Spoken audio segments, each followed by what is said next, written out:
the story of William Tell. Well, what did William tell? Well, I will tell you. Willie came from the country what makes the sweets, Switzerland. And although he was educated by heathen, he was a champion shot with the arrow. The way this geezer could shoot made Alec James look like he's got a wooden leg. He would stand in a horizontal position. He would put the bow in the arrow and shoot at a target. Bing!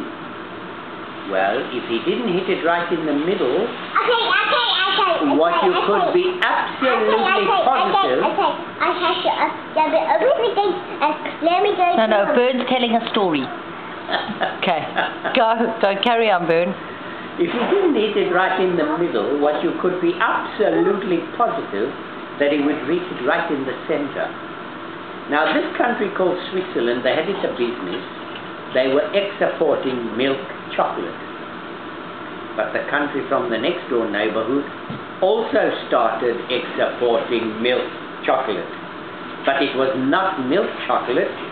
It was not milk chocolate. I know it wasn't milk chocolate. And they said to the Swedes, you can stick your chocolate up your pipe and smoke it. But this was a violation of the Munich Agreement. So they went to war. And the king from the Swedes called William Tell and he said, Willie, yoo-hoo, because he always called him by his maiden name, you see. He said, Willie, I want you should go and shoot down the foe with your bow.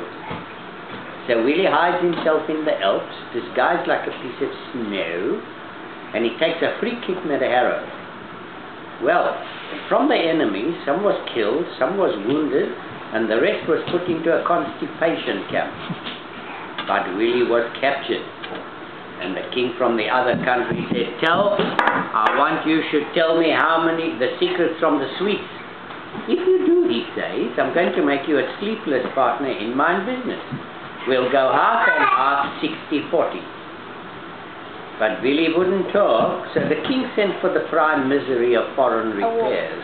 And he said, Tell, he should telephone Mrs. Tell, she should bring along his son, who was a little geezer by the name of Muscatel. Did he want raisins?